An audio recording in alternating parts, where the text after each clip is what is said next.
Olá, boa tarde. Está começando mais um programa na sua TV missionária e hoje nós estamos começando com um programa novo. Hoje nós temos Teologia Descomplicada, é isso mesmo.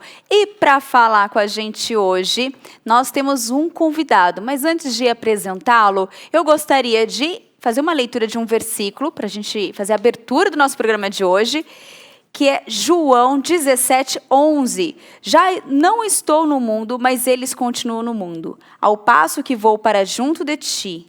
Pai Santo, guarda-os em teu nome, que me deste, para que eles sejam um assim como nós. E o tema de hoje é Ecumenismo, um só Deus? Um único Deus? É isso mesmo. Então, se você está interessado, nos acompanhe, porque quem vai falar com a gente hoje, o nosso convidado, é o seminarista Ian Guedes. Ele que é formado em Direito pela Universidade do Estado do Rio Grande do Norte. Ele é especialista em Direito Global Público pela Universidade de Castilha-La Mancha, mestre em Direito na Universidade 9 de Julho, autor do livro Protestantismo e o Estado, da editora Fonte Editorial. Ele é seminarista do último ano pela JMC, é casado com a Natália e pai do Natan.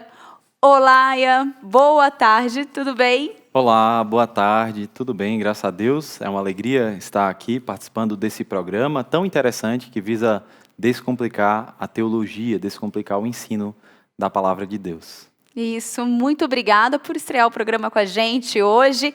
E eu já começo com a pergunta. Nos explique o que é o ecumenismo.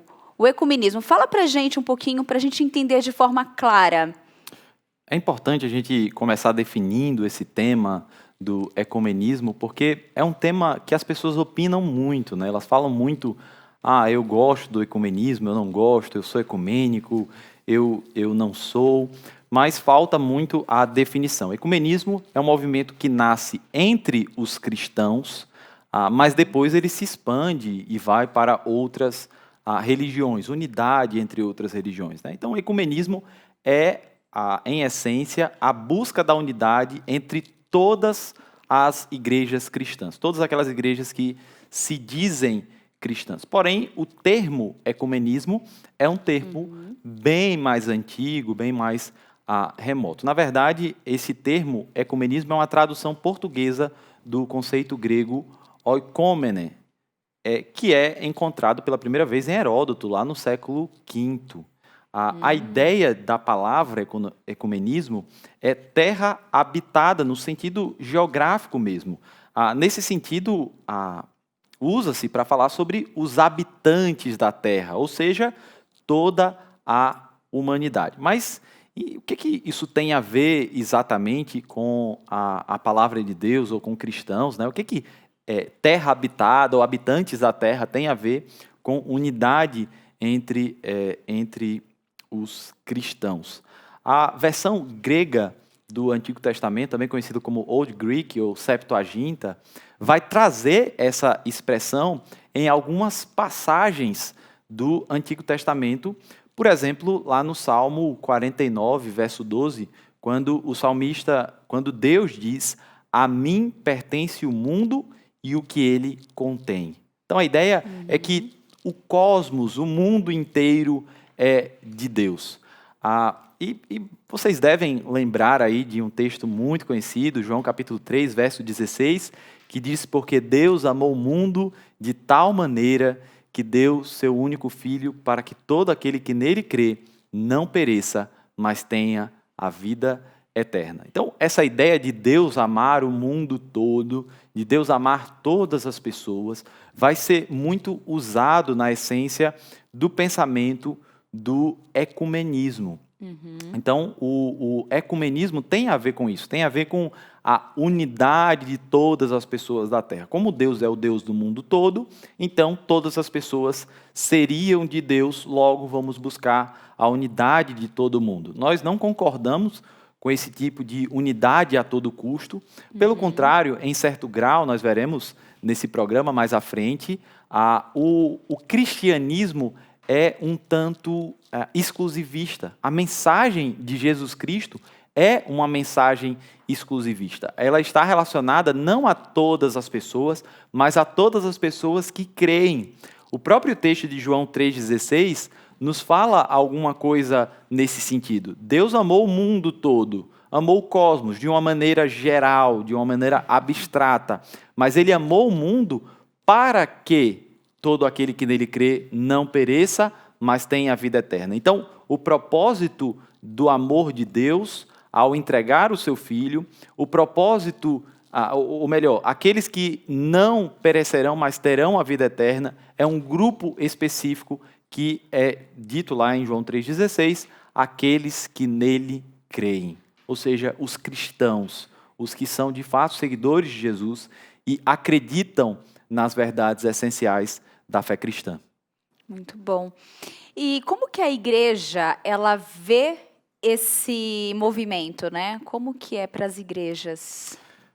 Infelizmente, a igreja cristã, especialmente a igreja evangélica, ela cada vez mais tem se tornado, tem vivido o analfabetismo bíblico, né? Eles são analfabetas da Bíblia, das Escrituras. Sabem ler, sabem escrever, gostam de outras literaturas, mas não estudam e não se aprofundam nos ensinos das Escrituras. E é justamente essa falta de conhecimento e de profundidade dos ensinos das Escrituras que tem feito com que a igreja atualmente entenda como algo comum o movimento ecumênico. Então, tristemente, no dia 28 de julho de 2020, o ano que nós estamos, numa página do Facebook, uma cristã evangélica escreveu acerca da sua irmã de sangue, dizendo que ela era irmã de sangue, mas também irmã em Cristo, e que o amor uma pela outra começavam pelo respeito de escolhas, e mesmo ela sendo evangélica e a irmã sendo filha de santo. Ela vai dizer que ambas seguem a Jesus Cristo, que ambas buscam a Deus, e ela conclui o texto dela dizendo ali: a paz do Senhor e axé para todos. Como se, de fato, essas religiões falassem de um mesmo Deus, falassem de uma mesma doutrina, mas como nós vamos enfatizar nesse programa, Jesus deixa muito claro em João 14, verso 6, ele é o único caminho, a verdade e a vida. Ninguém vai ao Pai, senão por ele. Eu estava vendo um comentário, né? Porque existe essa boa prática, essa boa vontade de que haja essa unificação, né? Que seja um só, essa unidade, né? Unificação, essa unidade, perdão. E existe muito aquele pensamento da imaginação, que vem um fruto da imaginação humana, né? Errôneo, né? De que é um só corpo, né? Uma só pessoa, um só Deus e tá bom. É interessante, eu já passei por essa experiência de estar falando de Deus no mesmo ambiente e uma outra pessoa de uma outra religião também falando o Deus da visão dela e trazendo elementos. Então, eu fiquei prestando atenção por horas assim no diálogo, e ele trazendo aquelas comparações e trazendo os elementos, porque na natureza, porque faz isso, a gente pensa assim, porque está na nossa mente. E eu aqui falei, e eu prestando atenção, falei, gente, como que isso se traduz na nossa linguagem, nós cristãos, né, falando? E eu falei, então, eu tenho uma visão, eu falei, dessa mesma a sua atitude, esse mesmo pensamento, eu trazendo isso para Deus, Deus é superior, é Deus, não são os elementos, não é a natureza, não é a minha força, meu humor, porque isso tudo oscila, isso tudo é em vão, né? Nós não somos... E Deus não. Deus é o único verdadeiro e as pessoas tentam assimilar essas coisas, mas não dá para concordar. Eu acho que eu fui um pouco confusa, porque eu não quis citar, acho que o exemplo real da conversa, mas é muito isso, as pessoas tentam trazer essas características do mundo, essas coisas, para dentro de uma linguagem cristã, mas não é a mesma coisa, né? Não dá para a gente aceitar. E aí vem aquela pergunta, né? E o que a Bíblia diz sobre o ecumenismo? Nós falamos da igreja, nós colocamos, né, o seu significado, mas e a Bíblia? Só para concluir um pouquinho a fala anterior, eu mencionei esse exemplo, mas nós não concordamos com esse tipo de ecumenismo, e por causa do uso muitas vezes abusivo dessa expressão, de maneira irrestrita, ilimitada, é adequado que os cristãos não usem essa expressão ecumenismo. Se falarmos sobre unidade entre cristãos, falemos sobre unidade entre cristãos. É melhor.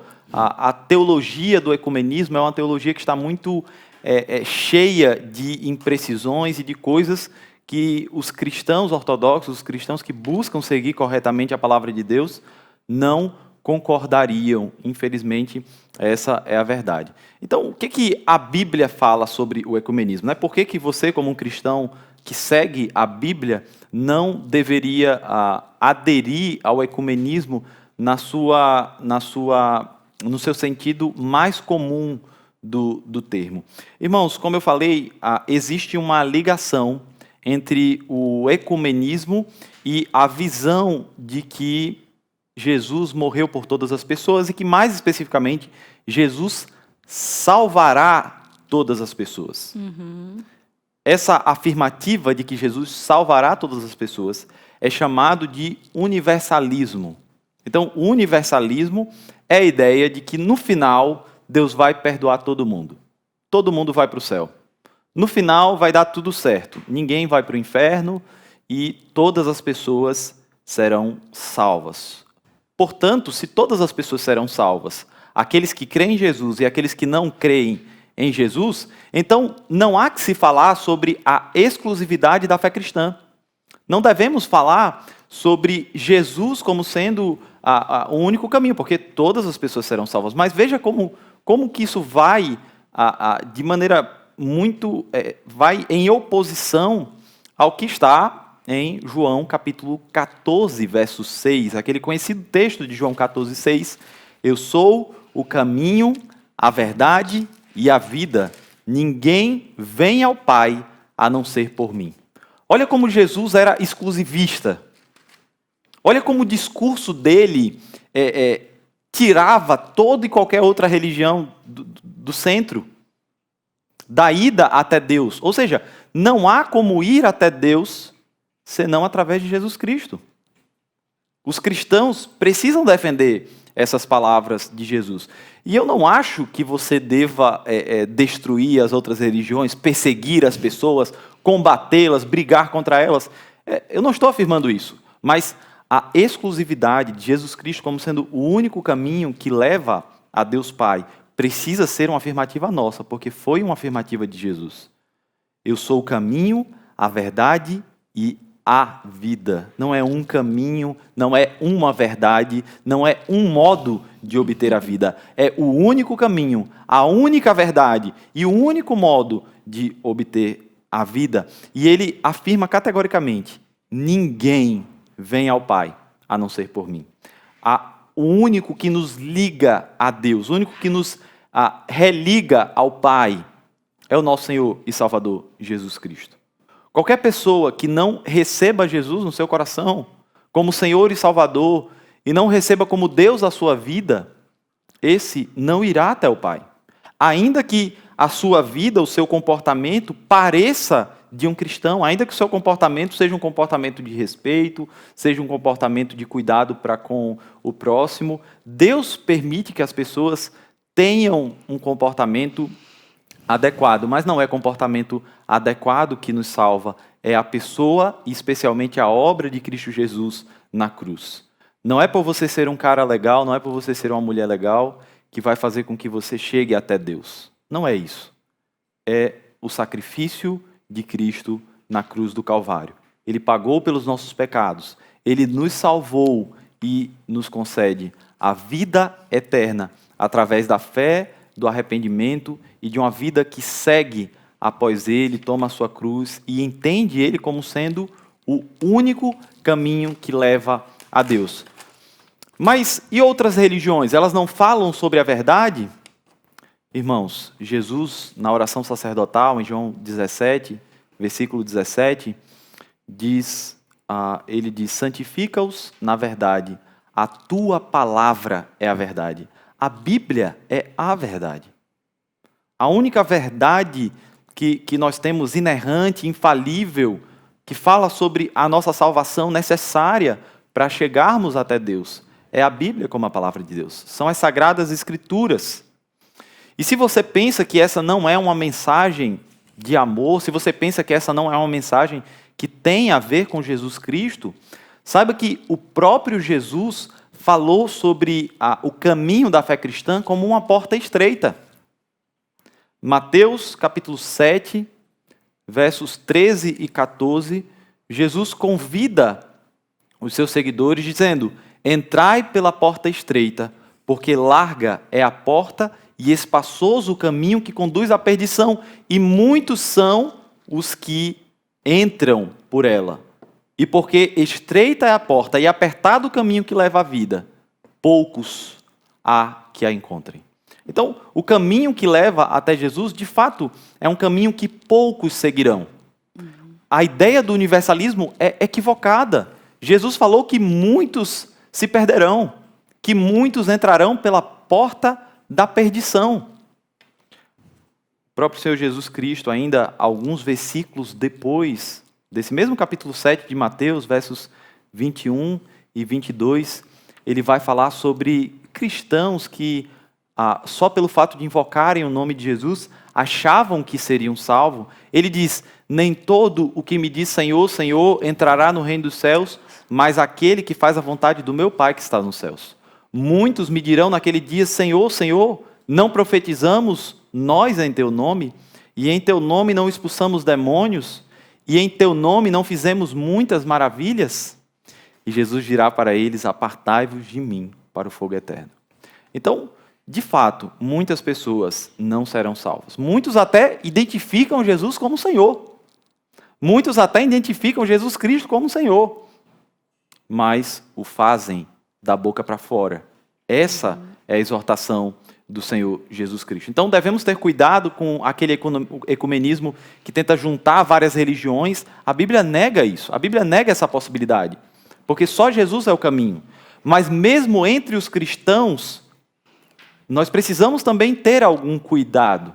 Porque nem todo aquele que identifica Jesus como Senhor, de fato, entrará no reino dos céus. Muito bom, muito bom.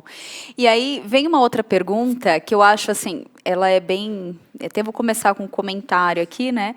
Lá, Paulo, ele fala, né, que muitos têm o conhecimento de Deus pela natureza. As pessoas conseguem ver a natureza e admirar, saber que ali existe um Deus, né?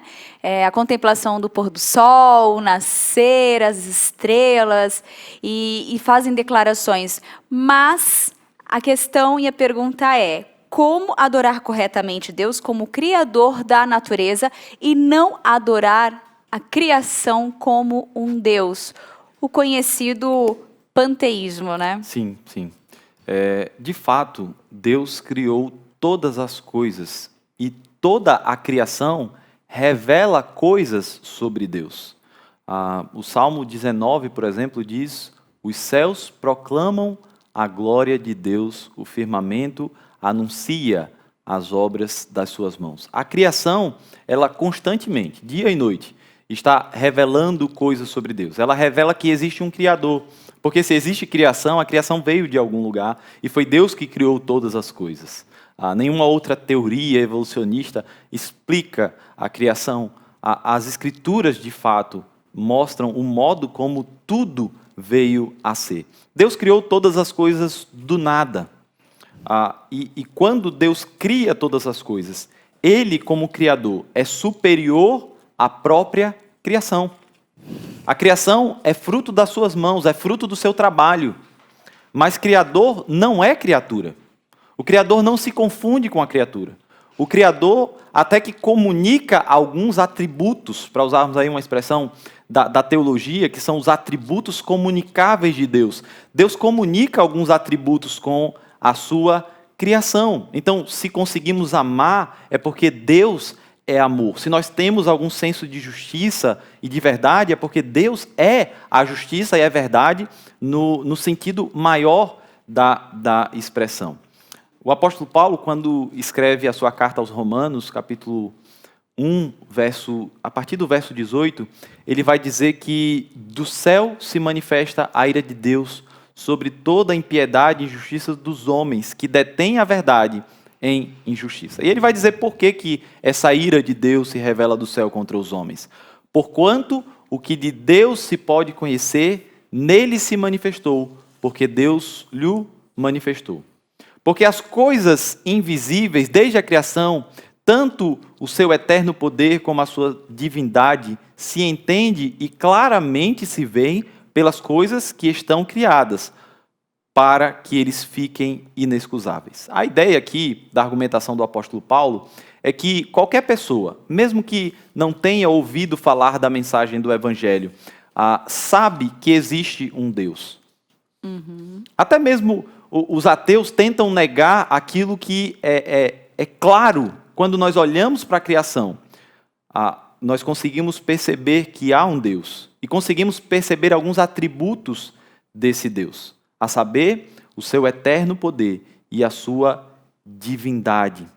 E aí o texto vai dizer que aqueles que tinham o conhecimento de Deus, que sabiam que existia um Criador, que sabia desses atributos que a própria criação revelam sobre Deus, né? O que nós chamamos de a revelação geral, ou a revelação para um público geral. Tendo conhecimento de Deus, não o glorificaram como Deus. Não o glorificaram como Deus. E aí, mais à frente, o apóstolo vai dizer uma coisa muito interessante que tem tudo a ver com o panteísmo. Porque eles deixaram de adorar o Criador e passaram a adorar a criatura. Mudaram a verdade de Deus em mentira, honraram e serviram mais a criatura do que o Criador, que é bendito eternamente. Amém. Então, irmãos, Deus não se confunde com a criação. Deus está acima de tudo isso. Deus, ele não está limitado ao espaço, como nós estamos limitados às condições espaciais. É por isso que nós dizemos que Deus é onipresente, ele está em todos os lugares. Porque foi ele que criou as condições de espaço. Deus não está limitado ao tempo. Nós estamos. Você não consegue ir para o ontem, nem avançar para o amanhã. Você só consegue viver o agora. Deus não. Ele criou todas essas coisas. É por isso que nós dizemos que Deus é eterno. E como ele criou tudo que existe, ele tem poder sobre todas as coisas. É por isso que Deus é onipotente. Esses são atributos incomunicáveis de Deus. Toda a criação não tem esses atributos, não tem essas características. Só o Criador de todas as coisas possuiria todos esses atributos. E nós adoramos a Ele. É a Ele que nós prestamos o nosso culto. O panteísmo, ele tenta adorar a criatura, a natureza, o sol. O salmista, no livro dos Salmos, vai dizer: elevo os meus olhos para os montes, de onde me virá o socorro? E ele diz: o meu socorro vem do Senhor, que fez os céus e a terra. Não são os montes que lhe protegem, não são os montes que lhe socorrem, mas quem fez os montes? Não é o sol que é o Todo-Poderoso sobre nós, mas o Criador do sol. O Criador do sol, o Criador da terra, o Criador de todas as coisas, das montanhas e de tudo que nós desfrutamos no nosso dia a dia. O meu Criador, o seu Criador, esse sim tem poder para nos socorrer, esse sim tem poder para transformar as nossas vidas. Então diga como salmista: leva os olhos para os montes, de onde me virá o socorro? O meu socorro vem do Senhor, que fez os céus e a terra. Ai, que lindo. Que lindo. É muito bonito, né?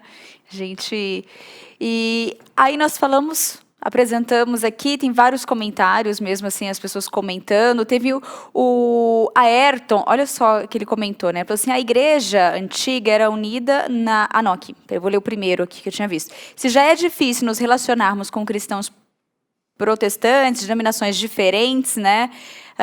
Por questões doutrinárias, imagine optar com a ideia em aderir ao ecumenismo, né? Como isso poderia, talvez, né, trazer uma relação diferente. E aí a criação, e aí tem várias passagens. A Eleonai, ela escreveu em Mateus 10, 34, 35, Jesus disse: não penseis que vim para trazer paz à terra, não vim para trazer paz, mas espada, pois vim causar a divisão entre o homem e o seu pai, entre a filha e a sua mãe. Então, tá tendo uma interação, isso é bem legal. E aí, a nossa pergunta agora é... falamos do ecumenismo, que é a gente, né, dos perigos ali, né, que ele pode trazer e ele traz, mas existe um ecumenismo bom?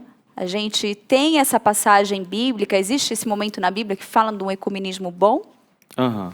É importante nós afirmarmos que Jesus sempre desejou a união dos seus seguidores, a unidade dos seus seguidores. Por exemplo, na oração sacerdotal, em João capítulo 17, ele ora ao Pai pedindo que os seus discípulos sejam um, que eles vivam e avancem em unidade.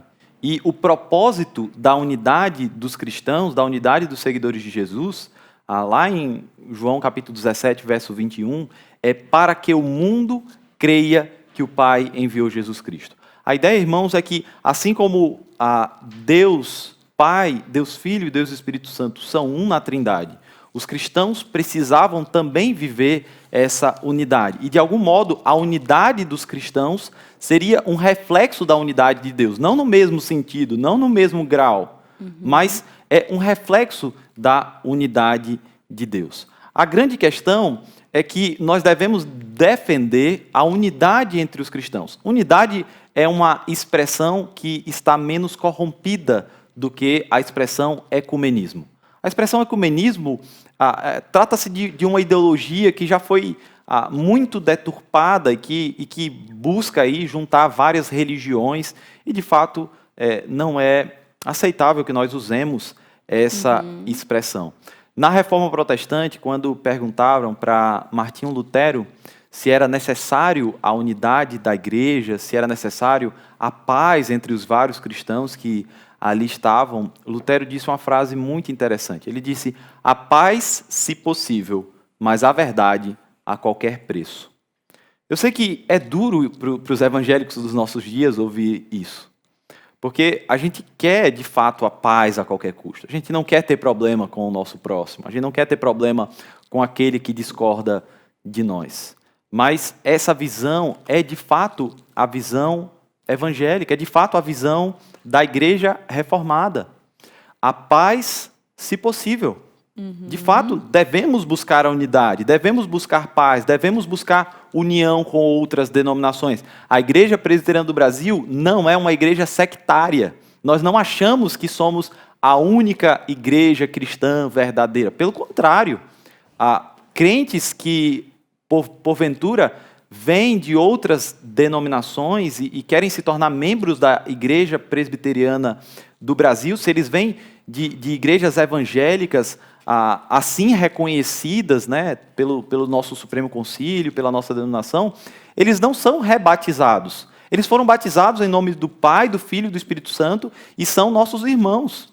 Então, irmãos que vêm da igreja batista, irmãos que vêm da igreja metodista, nós recebemos eles como irmãos na fé, e o seu batismo é aceito. Então, existe, eu diria, não um bom ecumenismo, mas uma boa unidade entre os cristãos. Devemos buscar essa boa unidade cristã. Essa boa unidade cristã, ela se dará dentro de uma aceitação das verdades essenciais da fé cristã. Eu sei que esse parece ser um termo muito abrangente, e como o nosso propósito é teologia descomplicada, eu queria dar uma dica para você que nos assiste sobre como identificar uma verdade essencial da fé cristã. Como identificar se a doutrina ela é uma doutrina fundamental ou se ela é uma doutrina mais periférica. Então, a gente pode criar uma sigla aqui. A sigla é SBT, Salvação, Bíblia e Trindade. Essas são as doutrinas fundamentais da fé cristã. Doutrina da salvação, doutrina da Bíblia e doutrina da Trindade. Se um grupo que se diz cristão negar o entendimento ortodoxo, o entendimento correto sobre alguma dessas três doutrinas, então esse grupo está defendendo uma heresia. Esse grupo é uma seita, né? A salvação, nós dizemos que aqueles que acreditam na salvação apenas por Cristo Jesus, apenas pela graça e apenas pela fé. Não basta falar não basta ter uma doutrina da salvação. Quando eu digo que a doutrina da salvação ela nos une, é aqueles que defendem a salvação apenas pela fé, apenas pela graça, apenas por meio de Cristo Jesus. Tem a ver com as solas da reforma protestante, né? Então, os nossos irmãos batistas, eles defendem isso. E eles são irmãos em Cristo Jesus. É bom que a gente esteja em unidade com eles, na proclamação do Evangelho, na cooperação para o crescimento do reino. A implementação do protestantismo no Brasil contou muito com essa unidade entre cristãos evangélicos. Por vezes, missões metodistas que estavam aqui no Brasil usaram prédios de outras denominações, igrejas presbiterianas usaram prédios da igreja metodista ou da igreja anglicana, e glória a Deus por isso. Nós temos algumas diferenças de entendimento, mas em questões secundárias. Como eu falei, a salvação tem a ver com isso. A Bíblia, nós defendemos que a Bíblia é inerrante, que a Bíblia é infalível, de maneira que nós não podemos ter comunhão com alguém que defenda que a Bíblia não é a palavra de Deus. Sim. Ou que admita um outro livro como sendo o livro sagrado. Vamos pensar aqui no Corão, no caso dos islâmicos, ou no livro dos Mormons, no caso da Igreja dos Santos dos Últimos Dias. Eles não defendem a Bíblia como a palavra de Deus, eles defendem esses livros como a palavra de Deus.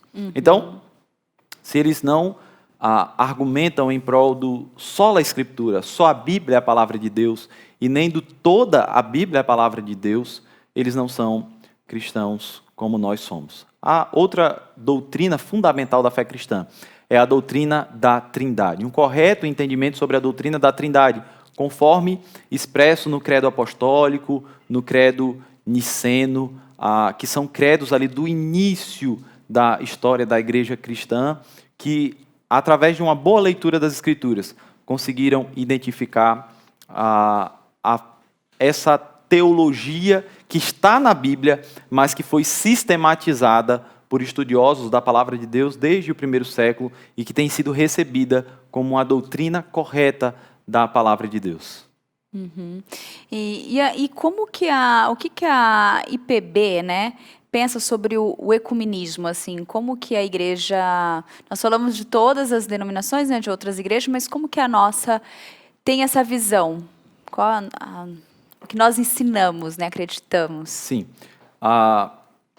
Como eu já pincelei, de fato, a Igreja Presbiteriana do Brasil, ela não é uma denominação sectária. Nós não achamos que somos a única igreja verdadeira, nem que os presbiterianos são os únicos cristãos verdadeiros, nem mesmo que os calvinistas são os únicos cristãos verdadeiros. Nós somos oriundos da Reforma Protestante e nos identificamos com outras denominações que também são oriundas desse mesmo movimento da Reforma Protestante. Então, como eu falei, se um membro de uma outra denominação evangélica, assim reconhecida, decidir se tornar membro da Igreja Presbiteriana do Brasil, ele será recebido. Eventualmente, ele passará por uma classe de novos membros, uma classe de catecúmenos, né, que quer dizer aprendizes, para aprender ali as bases de fé da Igreja Presbiteriana, o modo de governo da igreja, né, através do colegiado, dos presbíteros. Tudo isso é fundamental, mas essa pessoa querendo, se ela foi batizada numa igreja cristã evangélica, entende a doutrina da salvação por meio de Cristo Jesus, ela será recebida. Agora, não significa que nós mantemos unidade com todas as igrejas cristãs e nem mesmo com todas as igrejas que se dizem evangélicas. Infelizmente, nós vivemos em tempos em que denominações que pregam a salvação não por meio da graça, mas por meio da contribuição financeira, por meio de rituais que não estão nas Escrituras, por meio da chamada teologia da prosperidade.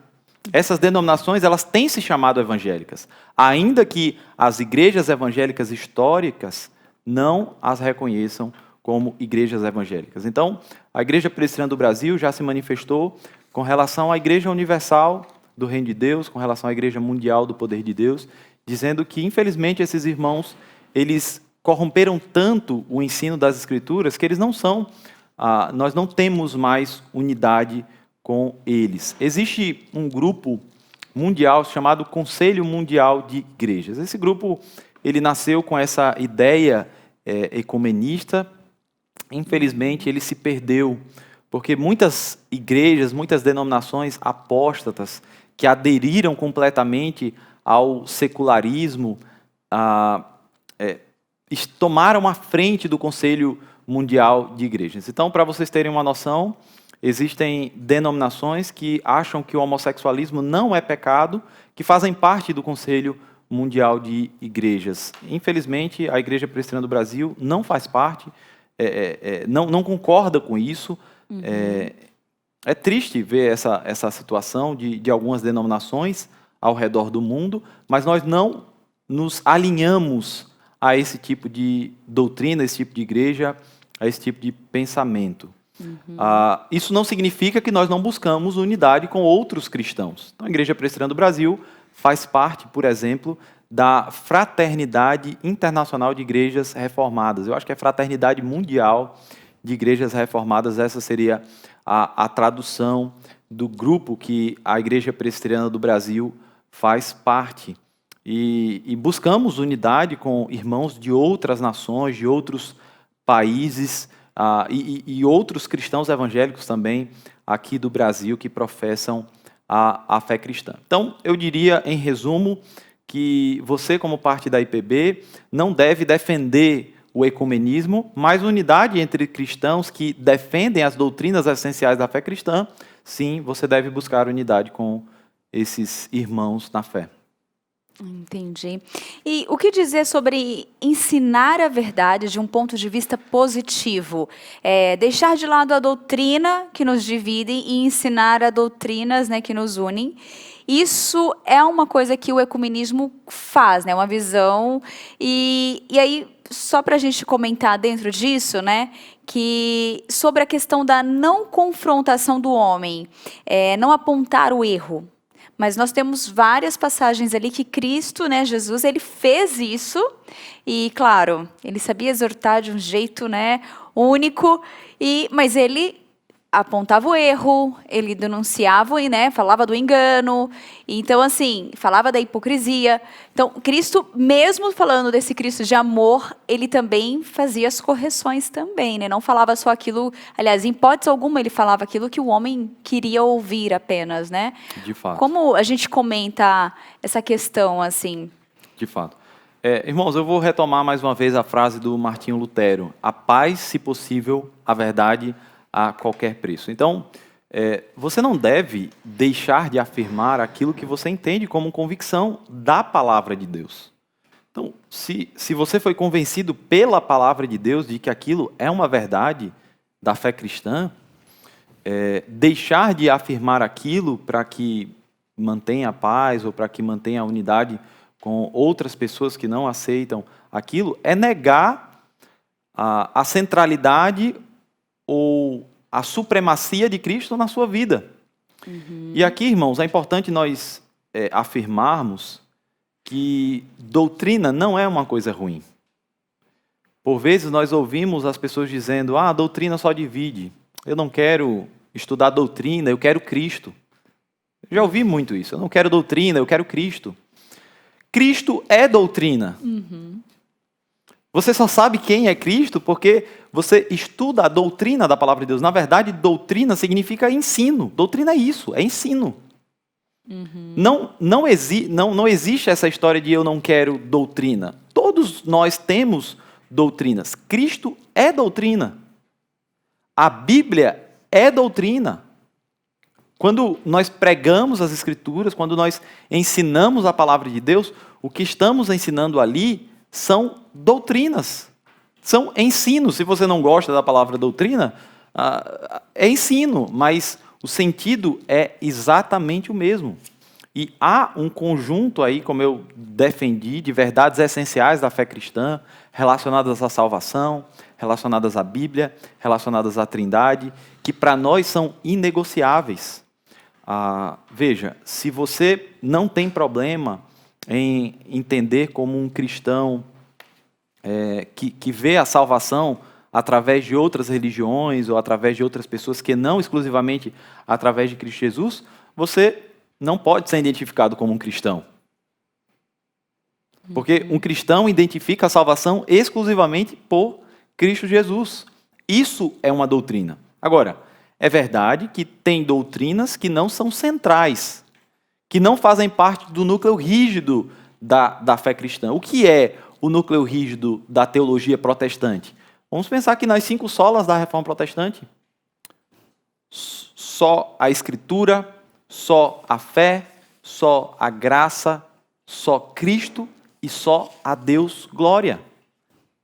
Esses 5 sós da Reforma Protestante, esses 5 apenas da Reforma Protestante, eles são fundamentais para a gente entender o que é central e o que é periférico.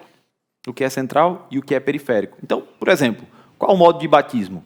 Nós entendemos que a maneira correta de batizar alguém é através da aspersão.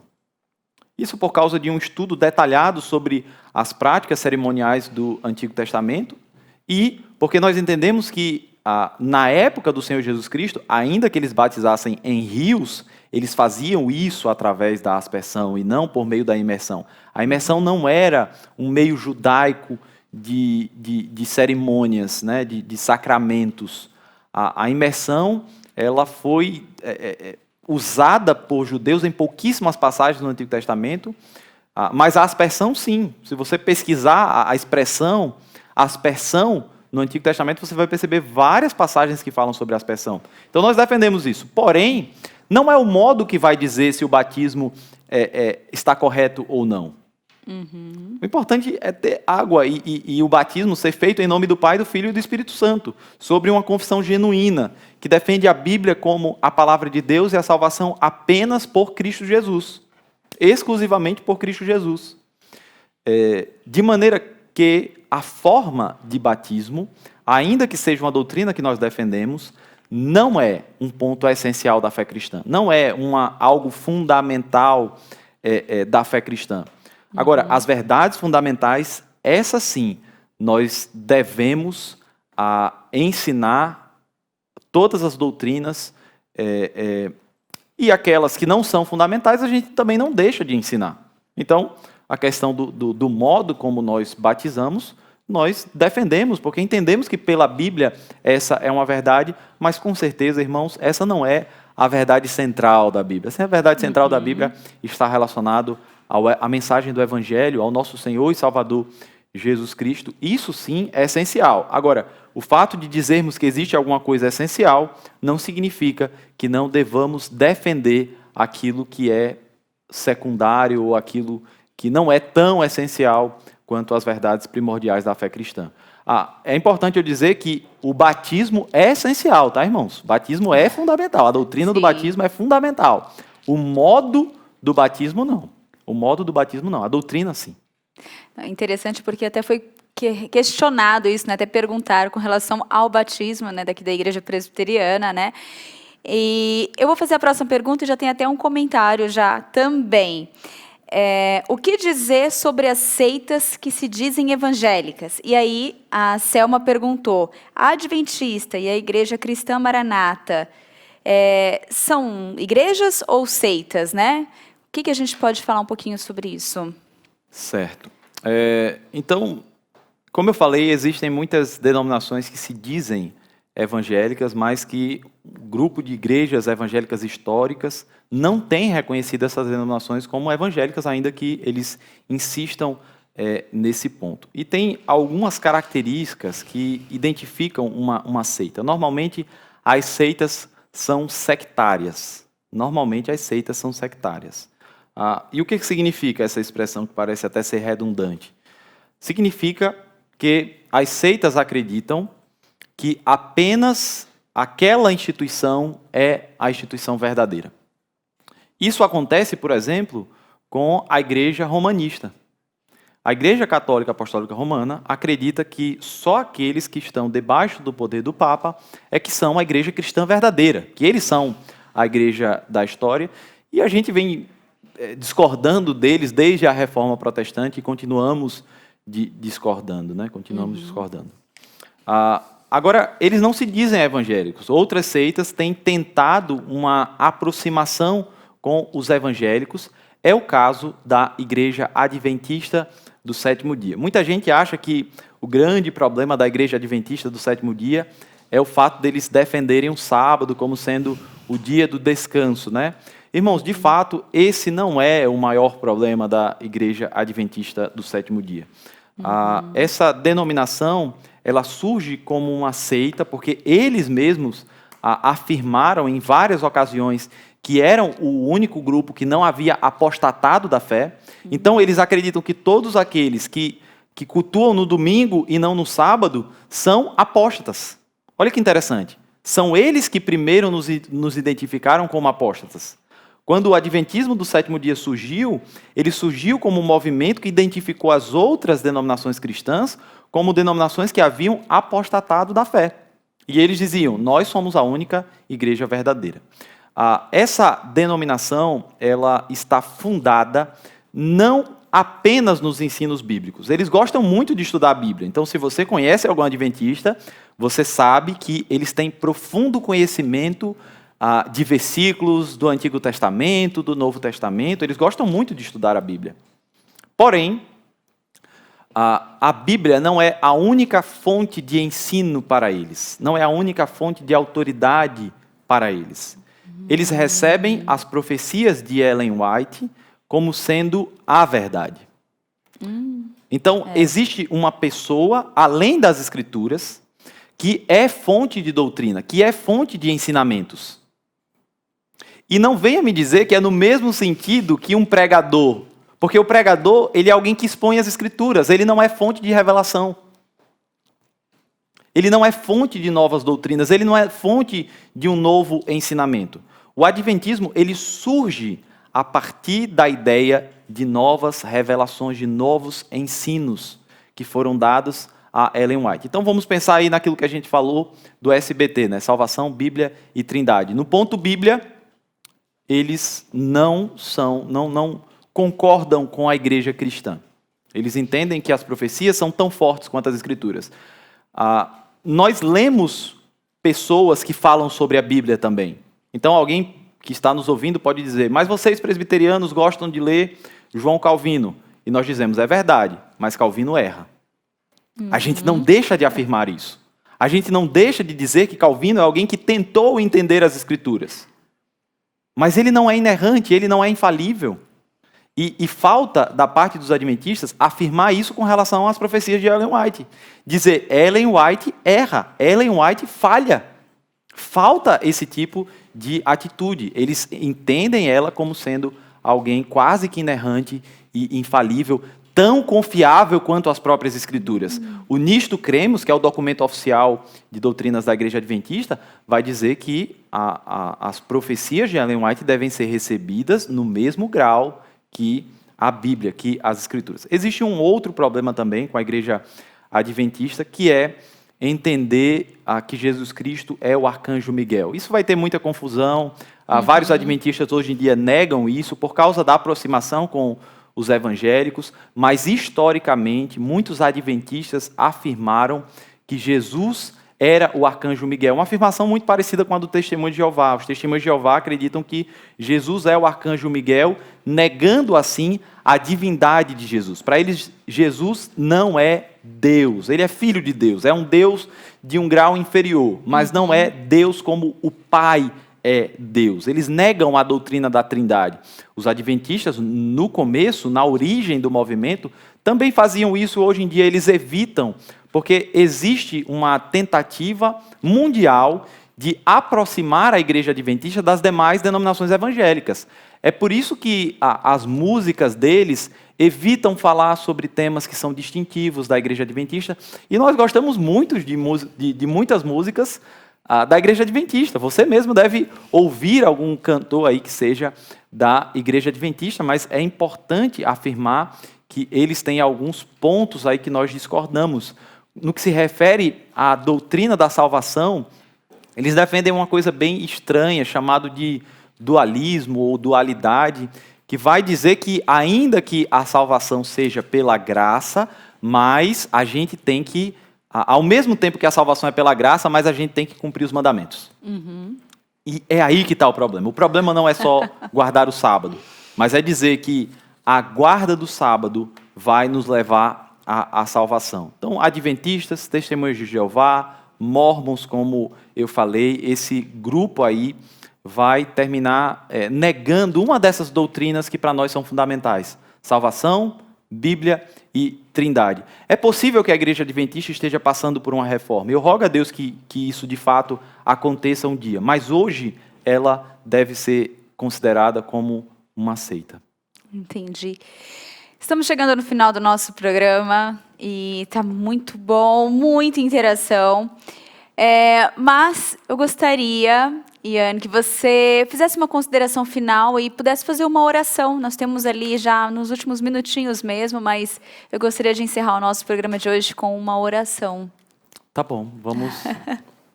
As considerações finais que eu queria apresentar eram no sentido de unidade. Busque viver em unidade com outros cristãos.